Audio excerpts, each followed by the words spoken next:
දීප්තිය නම් 14ක් 15ක් වැඩි වෙනවා. එළිය වැඩි සෑහෙන්න. බලන්න හඳ. නේද? සුපර් මූන් කියලා කියනවා. අපි බලන හඳ. පෙරේද තමයි හරියට පේන්නේ. ඒක වලට සුපර් මූන්ද කියලා තේරෙන්නේ නැහැ වලට. ඇයි ඒ?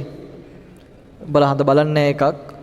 කලින් දවස්වල හඳ බලන්නේ එකක්. අනිත් එක මේ හඳ ගැනම බලාගෙන ඉන්නවා නම් ඒක හොයන්න පුළුවන්. දැන් අපි ළමයි ඉන්නේ දැන් පෘථුවිය මෙහෙම තියෙනවනේ.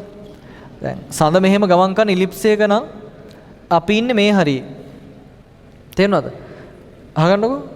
හඳේ ගමන් පතේට අපි ඉන්නේ මැද නෙමෙයි. අපි ඉන්නේ මෙතන. එතකොට හඳ අපිට ළඟ වෙනවා.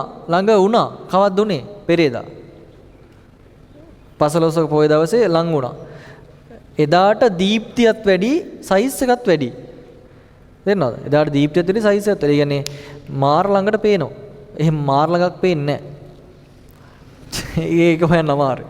එහෙම ලොකුවට ළඟට පේන්නේ නැහැ. මොකද දැන් ඒක ලඟ වීම විශාල වුණාට බරපතල කිලෝමීටර් ගණක් ලඟ වෙනවා. මේවට සාපේක්ෂව කිලෝමීටර් ගණක් ලඟ වෙනවා. හැබැයි ඒක ලොකු වෙනසක් නැහැ. සමහර 104ක් 6ක් මම හිතන්නේ එහෙම නැද්ද දන්නේ නැහැ. 104ක් 6ක් වගේ විශාල වෙනවා ඇති. 10ක් වගේ වුණොත් 10න් පංගුවක් වගේ නෑ එච්චර වෙන්නේ නැති වෙනවා. 104ක් 6ක් වගේ ලොකු වෙනවා ඇති. හැබැයි දීප්තිය නම් 14ක් 15ක් වැඩි වෙනවා. එළිය වැඩි සෑහෙන්න.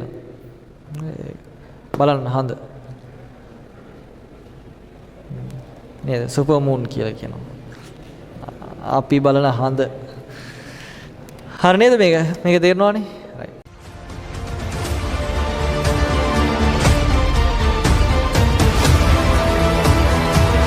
අද්විතීය සංයුක්ත ගණිතයේ ගවේෂණාත්මක සංනාමය මදුෂාන් නිරංජන්. හේන කියන්නෙම ටාගට් වලට